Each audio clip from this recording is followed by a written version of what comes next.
ሰበር መረጃ ተሰምቷል። የቴዎድሮስ ካሳሁን የግል ስቱዲዮ ተዘረፈ። የግቢው ጠባቂም ክፉኛ ድብደባ እንደደረሰበት ታውቋል። ከአንድ ቀን በፊት የቴዲ ሁለት የቅርብ ሰዎች ለጥያቄ ትፈልጋላችሁ ተብለው በፖሊስ መወሰዳቸው በተሰማ በሰዓታት ውስጥ የቴዲ አፍሮ ደህንነት አደጋ ላይ የጣለ መረጃ ተሰምቷል። ቴዲ አፍሮ ላይ የደረሰው የጥቃት እንዴትና በእነማን ተፈጸመ የሚለውን ዝርዝር መረጃ በዚህ ጥንቅር ልናስደምጣችሁ ተገኝተናል። እናንተም ይህንን ቻናል ሰብስክራይብ በማድረግ እስከ መጨረሻው እንድትከታተሉ እናሳስባለን። በአንጋፋው ድምፃዊ ቴዎድሮስ ካሳሁን ቴዲ አፍሮ ላይ እየደረሰ ያለው ጫናና ወከባ ሕግን በጣሰ መልኩ ይበልጥ አደገኛ እርምጃ ወዳለበት ደረጃ መሸጋገሩ ተጋለጠ።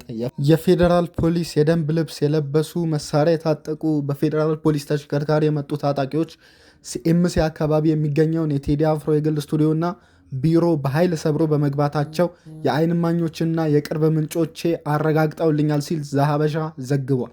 ይህ ህገወጥ የህግ አስከባሪ አካላት መደበኛውን የፍርድ ቤት ትዕዛዝ ወደ ጎን በመተው በምሽት የዜጎችን የሥራ ቦታና የግል ንብረት በኃይል መስበራቸው የሀገሪቱን የፍትህ ስርዓትና የዜጎችን ደህንነት ክፉኛ ጥያቄ ውስጥ የሚከት ድርጊት ሆኗል።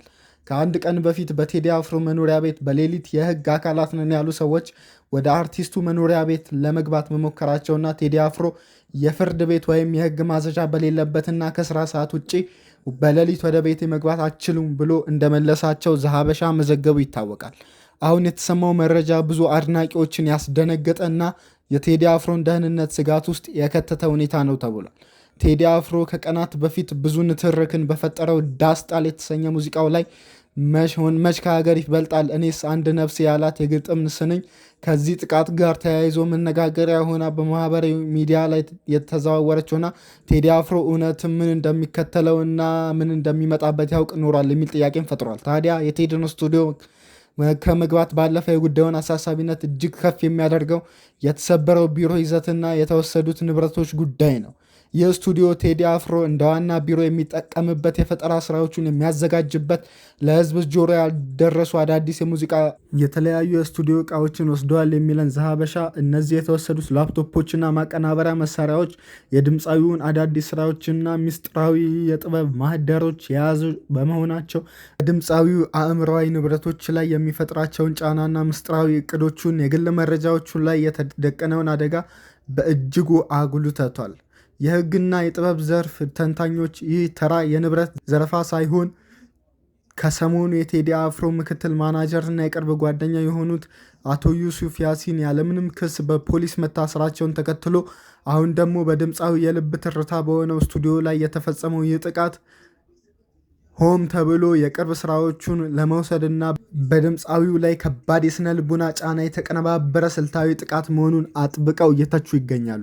መንግስትና የሚመለከታቸው አካላት የፌዴራል ፖሊስ አካላት የጥበብ ባለሙያው አእምሯዊ ንብረት ላይ ስለተፈጸመው ጥቃትና በህግ ስም ስለተደረገው የኃይል ጫና በአስቸኳይ ማብራሪያ እንዲሰጡ ጥያቄዎች እየተነሱ ይገኛሉ። የቴዲ አድናቂዎችም የቴዲ አፍሮ እንደዚህ መሆንና የአርቲስቱን ከፍታ ሲያወድሱ እንዲህ ብለዋል።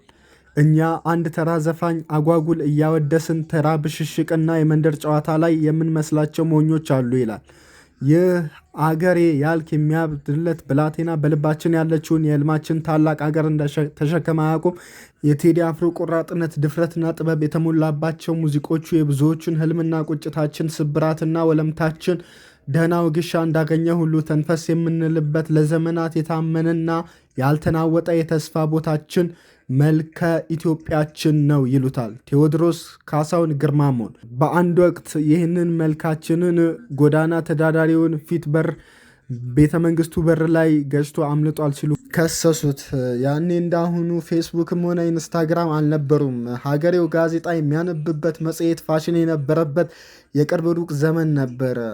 ቲቪና ራዲዮ አደመውበት የፍቅር ዘፈኑን እንኳን ደፍሮ የሚያሰማ አንድም ሚዲያ አልነበረም። እንዲያም ሆኖ 30 መጽሔት ከታተመ ከ30ም የፊት ገጽ ላይ ቴዲ አፍሮ አለ። ለዓመታት ሳይቋረጥ የተነሳ ስም ቴዎድሮስ ካሳሁን ወይም ቴዲ አፍሮ